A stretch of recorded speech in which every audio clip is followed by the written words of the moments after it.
video started and stop wasting your time.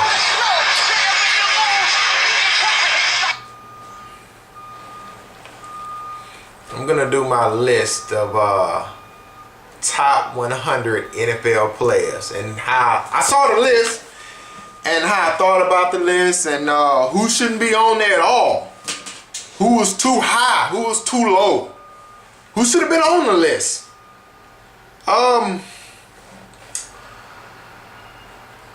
Let's talk about who. Let's talk about the list in general. Yeah, Jerry Rice at number 1. Joe Namath was number 100.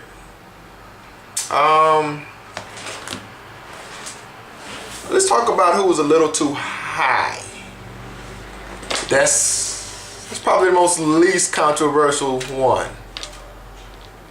No, you know what? Let's talk about who was too low. Let's start off nice and easy. Who was just rated way too low on the NFL top 100 players of all time?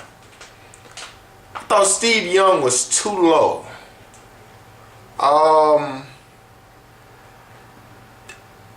There was a point in the mid-90s when he took over from Joe Montana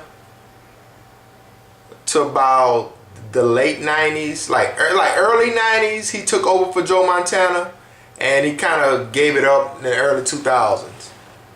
Steve Young was one of the best. Steve Young was one of the most efficient quarterbacks I ever seen.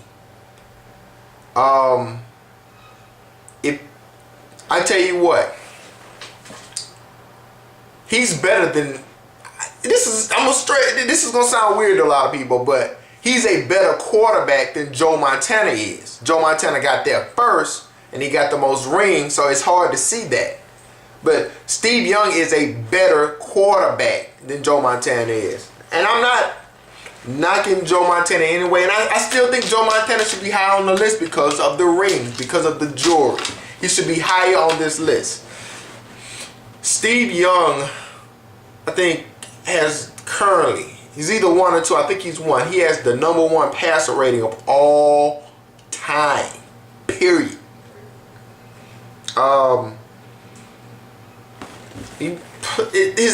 only competition for a quarterback in the 90s, the only guy who was even comparable and even in Steve Young's league is Brett Favre. And Brett Favre is a first ballot Hall of Famer. Y'all can hate on that man all he wants, but his body of work is impressive. And in the 90s, him and Steve Young were the best 2 quarterbacks, period.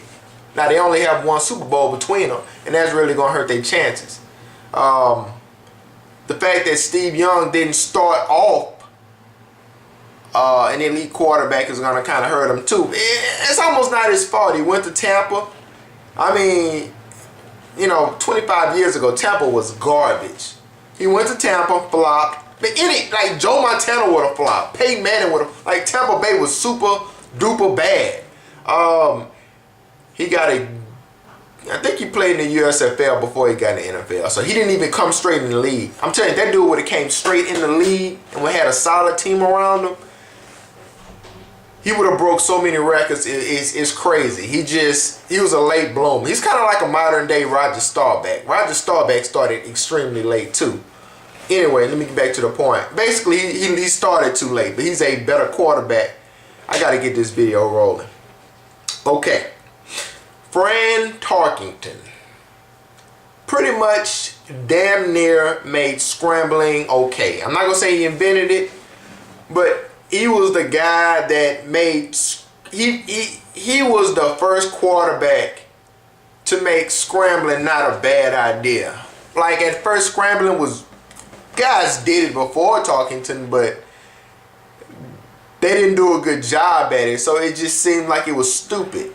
Tarkenton was the first quarterback to scramble to make seem like scrambling was cool.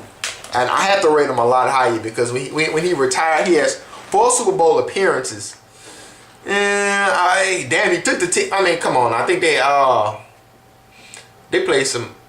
I think they lost to Miami. The first one, I think this was like the year after Miami went undefeated. So Miami still pretty much had one of the better teams in the league. That's a poor excuse. They played Pittsburgh, who was dominant. Pittsburgh was just starting to get their feet on them, and just so happened Minnesota caught them at the wrong time. Oh, Minnesota lost their first Super Bowl to Kansas City.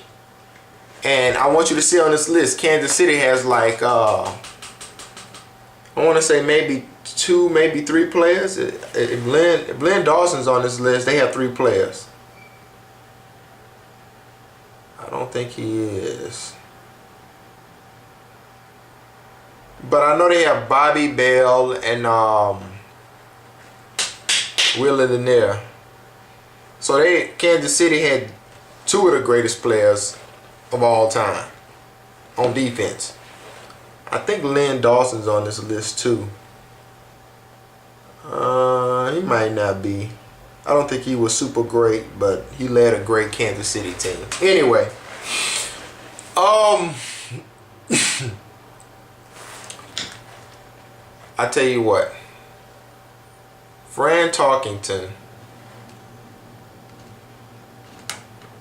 This video is going too long because I got too much goddamn shit to say. Yeah, Fran Tarkenton, way too long on the list. I think he was 91. He could be somewhere in the 60s or maybe 50s. He was a great quarterback. Let's see who was overrated on the list. That's what we're getting down to. I thought Bruce Matthews was, you know what? Scratch that. Bruce Smith is way too. Bruce Smith was 31. Like, I'm thinking of the greatest 30. If I just pick 40 of the greatest players of all time, Bruce Smith wouldn't be on the team. He just wouldn't. I don't know. He just wouldn't be on the team. His sack, he never, maybe once or twice in his career, but he never had like a dominant. It wasn't like a dominant sack total. Like he wasn't. He didn't.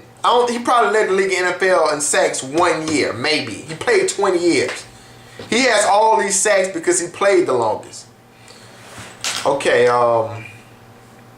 Who else I got on this list? Mike Haynes. Don't know too much about the guy.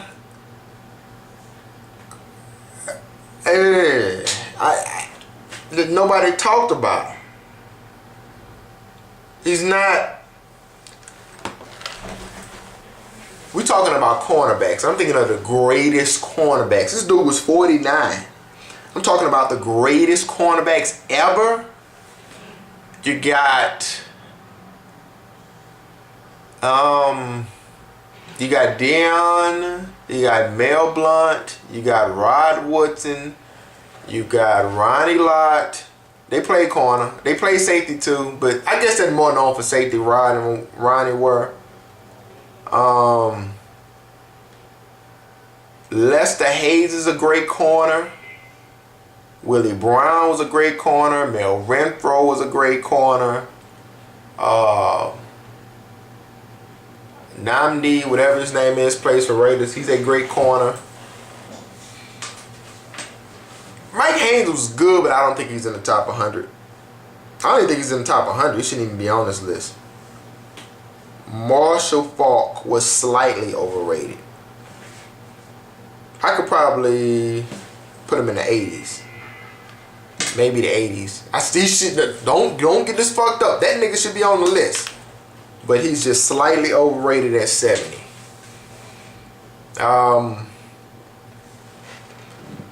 The problem with Marshall Faulk, I don't know. He was more of a weapon than a running back. I don't know. For some reason, I respect pure running backs more. But he was a weapon. He was a weapon. I mean, when I say pure running back, I mean like he might can catch and throw and all that shit like Marshall could do. But I'm talking about just dominate. I could just give this guy the ball, he'll dominate the game. Marshall was never that guy. He could catch, he was fast, he was receiver, he was a weapon. I tend to have a little less respect for players like that. Don't get me wrong, if they can play, I give it to them. But Tony Dorsett was slightly high. Slightly. He's kind of like, I think when he retired, he was the second. He had the second most rushing yards in the league, and I can't remember when he retired. Sometime in the 80s or some shit. But he wasn't the man. Like, he wasn't the man. You know, like the man. Like, he wasn't like. You know what I mean? Like, he was a good running back for the Cowboys. He wasn't like the greatest. That's why he's on the list, because he's a Cowboy.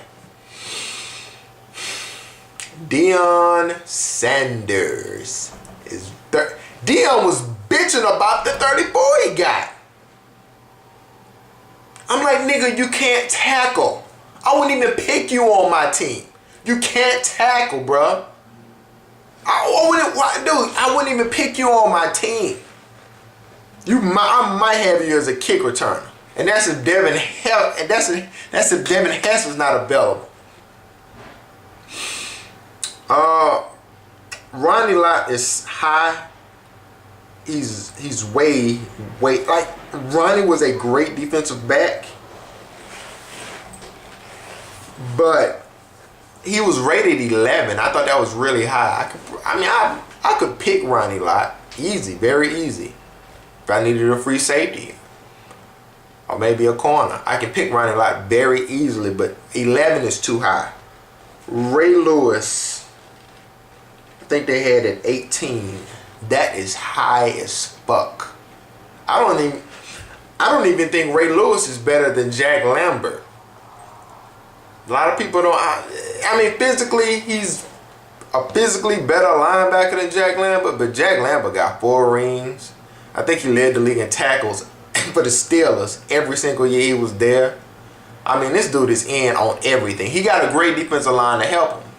He has a better defensive line, but the 4 rings makes him arguably the second greatest middle linebacker of all time, and number 1 middle linebacker of all time is Dick Butkus. If you never seen it, I want you to go on YouTube and look at the tapes of Dick Butkus. This shit's crazy, bro.